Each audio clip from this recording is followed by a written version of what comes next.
ሁለት የተለያዩ መረጃዎችን ወደ እናንተ ለማድረስ እንዲተገናኘን። የመጀመሪያው ተወዳጁን በጎ አድራጊውን ማስተር አብነት ከበደን የተመለከተ ሲሆን ማስተር አብነት በተኛበት የሕክምና ስፍራ ላይ ተገኝተው የዱዓናም የጸሎት ፕሮግራም ያደረጉለት አካላትን በመረጃ ተመልክተናል። እነማን ናቸው?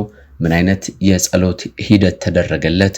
ማስተር አብነትስ በዚህ ምን አይነት ስሜት ተሰማው የሚለውን እንነግራችኋለን። ከዚህ በተጨማሪም የተደረገውን የጸሎት ሂደት አንዳንድ ሰዎች ተቃውሟቸውን ሲያሰሙ ሰምተናል። ለምን ይሆን ጸሎቱን የተቃወሙት የሚለውን እንነግራችኋለን። በሁለተኛው መረጃችን ግን እጅግ የሚያሳዝን ነገር ደርሶናል። ሁለት ታዳጊ ልጆች በአንድ ትምህርት ቤት ውስጥ የሚማሩ በተከታታይ ቀናት ውስጥ ሕይወታቸው እንዳለፈ ተገልጿል። ምንድነው የተፈጠረው? እነማን ናቸው? ምን አጋጠማቸው? ያገኘነውን መረጃ አካተን ወደ እናንተ እናደርሳለን። እንደምናችሁ የምንወዳችሁ የምናከብራችሁ የጎራ ስቱዲዮ ቤተሰቦች ቻናላችን ወቅታዊ፣ ማህበራዊ፣ አዝናኝና አስተማሪ ሆኖ ልዩ ልዩ ታሪኮችን እየዳሰሰ ወደ እናንተ ውድ ተመልካቾች የሚያቀርብ ሚዲያችን ነው። በተለያየ ዓለም ክፍል ሆናችሁ እኛን ተቀዳሚ ምርጫ አድርጋችሁ ስለምትከታተሉ እናመሰግናለን። ጌታቸው በላይ መሰናዶችን ወደ እናንተ እንዲህ አደርሳችኋለሁ። ቻናሉን ሰብስክራይብ አድርጉ፣ ቪዲዮውንም ላይክ አድርጉ። ወደ ዝግጅቱ እንሻገር።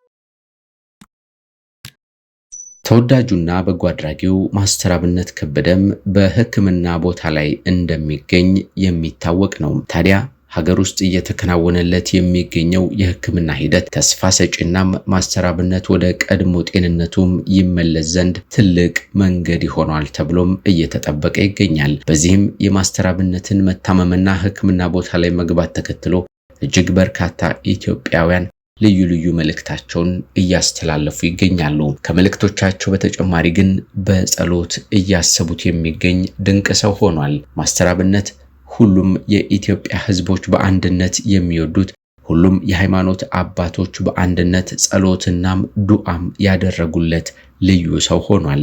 መታመሙን ተከትሎ ማለት ነው። ከሰሞኑ እንኳን በጥቂቱ ብንመለከት ፓስተር ታምራት ታረቀኝ በሕክምና ስፍራው ላይ በመገኘት ለማስተር አብነት ጸሎት አድርጎለት ተመልክተናል። ይህም በርካቶችን ያስደሰተ ነበረም። ከዚያ በኋላ ተከትሎ ኡስታዝ አቡበክር አህመድ እንዲሁ በስፍራው ተገኝቶም ጉብኝት አድርጎለታል። ከኡስታዝ አቡበክር ጋርም ወንድም ካሊድ ፋውንዴሽን በስፍራው ተገኝቶ ነበረም። ታዋቂውናም የኢትዮጵያ እስልምና ጉዳዮች ጠቅላይ ምክር ቤት ፕሬዝዳንት ጽሕፈት ቤት ኃላፊም ኡስታዝ አቡበክር አህመድ ከወንድም ካሊድ ፋውንዴሽን ጋር በመሆን ማስተር አብነትን በሆስፒታል ጎበኙም ሲል መረጃው ይጠቁመናል። በጉብኝታቸው ወቅትም ለወንድማችን ማስተር አብነት ያላቸውን አጋርነት የገለጹ ሲሆን የሚገኝበት የጤና ሁኔታም ፈጥኖም እንዲሻሻልና ወደ ቀድሞ ጤንነቱ እንዲመለስ ልባዊ ዱዓም አድርገዋል። ይህ አጋርነት በማህበረሰባችን ዘንድ ያለውን የእርስ በርስ መተሳሰብና ወንድማማችነት በድጋሚም ያሳየ ተግባር ሆኖም ተመዝግቧል ሲል ነው መረጃችን የሚጠቁመን። በሌላ በኩል በሕክምና ላይ የሚገኘውን ማስተር አብነት በብፁዕ ቅዱስ ፓትርያርኩም ልዩ ጸሐፊ በመልክዓ ሕይወት ቆሞስ አባ ኃይለ ገብርኤል አማካኝነት በትናንትናው ዕለት የጸሎትና የመጽናናት ጉብኝት ተደርጎለታል። ከጉብኝቱም የተገኙ ዋና ዋና ነጥቦች እንደሚያመላክቱት ከሆነ መልአከ ሕይወት ቆሞስ አባ ኃይለ ገብርኤል በሆስፒታል በስጋ የተገኘው ማስተር አብነት በአካል በመጎብኘት አባታዊ ምክርና ጸሎትን አድርገዋል። ብፁዕ ቅዱስ ፓትርያርኩን ወክለው ልዩ ጸሐፊው በመገኘታቸውና በማጽናናታቸው ማስተር አብነት ትልቅ መንፈሳዊ ጥንካሬ እንደሚሰጠው ምላሹን ሰጥቶ ሐሳቡን እንደገለጸ መረጃዎቹ ይጠቁማሉ።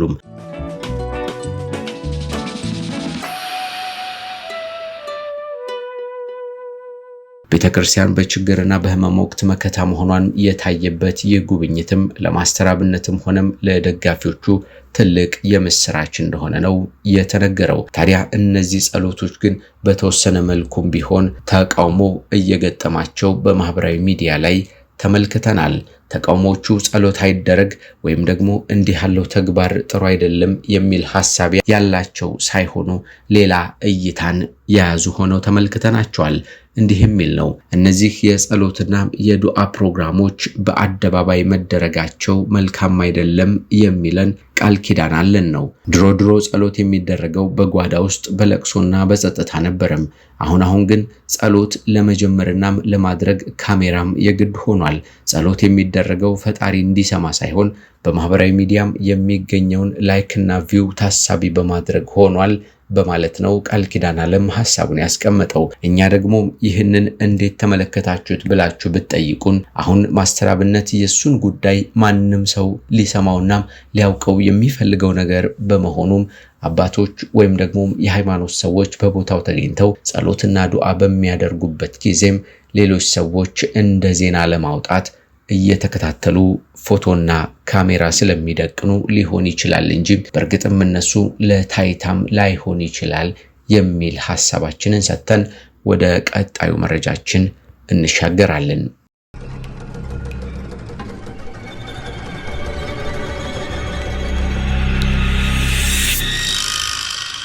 ይህን መረጃ በዚህ በማህበራዊ ሚዲያ ላይ ስንሰማ እጅግ አዝነናል።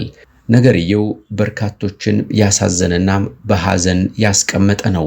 በልደታ ክፍለ ከተማ ጆስ ሃንሰን ከፍ ብሎ የሚገኘው ካራማራ መለስተኛና ሁለተኛ ደረጃ ተማሪዎችና አስተማሪዎችን በሐዘን እንዲሁም በድንጋጤም ያስቀመጠ ነገር እንደሆነ ነው መረጃችን የሚጠቁመን። ለዚህ ምክንያት የሆነው ደግሞ በአንድ ቀን ልዩነት ሁለት ተማሪዎች ራሳቸውን በስቅላት እንዳጠፉም መገለጹ ነው ሲል ጊዮን ማለዳ በመረጃው አካፍሎናል።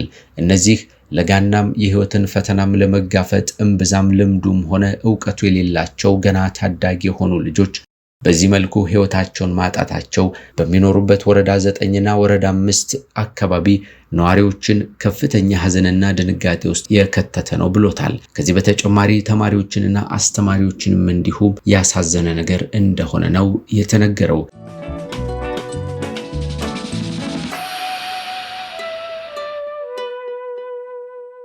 በተለያዩ አካባቢዎች በተደጋጋሚ ለጋ ወጣቶች ራሳቸውን እያጠፉ መገኘታቸው በየጊዜው ማህበረሰቡን እያስደነገጠም የሚገኝ በመሆኑም ይህንን የሚመለከታቸው አካላት ትኩረት እንዲሰጡበት ወላጆች፣ ጓደኞች፣ ቤተሰቦች እንዲሁም የሃይማኖት ተቋማትና ሌሎችም ከፍተኛ የሆነ ትኩረት እንዲያደርጉበት እየተጠየቀ ይገኛል።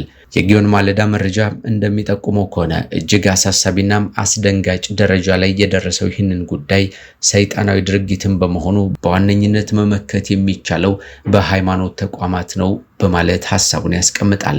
በመሆኑም ማህበራት በየአካባቢው ጉባኤ በማዘጋጀት ወይም በየእምነታቸው ጸሎትና ዱዓ በማድረግ ወጣቱን በሞራልና በመንፈስ ሊያበረታቱት ይገባል የሚል ሐሳብ ነው የተቀመጠው።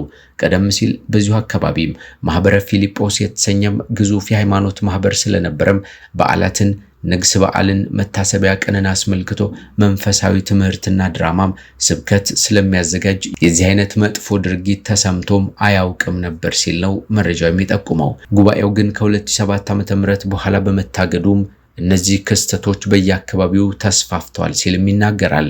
በሞራልና መንፈሳዊ እሴት ሳይጠግቡ መኖርም እጅግ አዳጋች ነው ብሎታል።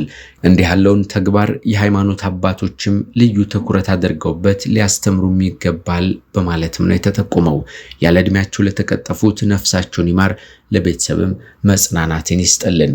እጅግ የምንወዳችሁ የምናከብራችሁ የጎራ ስቱዲዮ ቤተሰቦች በተለያየ ዓለም ክፍል ሆናችሁ እኛን ተቀዳሚ ምርጫ አድርጋችሁ ስለምትከታተሉን እጅግ አድርገን እናመሰግናለን። ጎራ ስቱዲዮ ወቅታዊ፣ ማህበራዊ፣ አዝናኝና አስተማሪ የሆኑ ልዩ ልዩ ታሪኮችን እየዳሰሰ እንዲህ ወደ እናንተ ወደ ተመልካቾች የሚያቀርብ ሚዲያችን ነው። በዛሬው ዝግጅታችን ሁለት መረጃዎችን ወደ እናንተ አቀርብን። ለማስተር አብነት ከሰሞኑ እየተደረጉ የሚገኙ የጸሎትና የዱዓ ፕሮግራሞችን በተመለከተ መረጃ አካፈልናችሁ። ከዚህ በተጨማሪም በአዲስ አበባ ከተማ ሁለት ታዳጊ ተማሪዎች በተከታታይ ጊዜ ህይወታቸው ማለፉን አስመልክቶ እንዲህ ነገረናችኋል። ከዝግጅታችን በርካታ ቁም ነገር እንዳገኛችሁ ባለሙሉ ተስፋ ነን። ጌታቸው በላይ አብሬያችሁ ቆይታ አድርጌያለሁ። በሚቀጥለው በሌሎች መሰናዶች እንደገና እስክንገናኝ ቻናላችንን ሰብስክራይብ አድርጉ። ሐሳብ አስተያየታችሁን ኮሜንት ላይ ጻፉልን። ቪዲዮንም ላይክ አድርጉት። እስከዚያው መልካም ጊዜ ለእናንተም።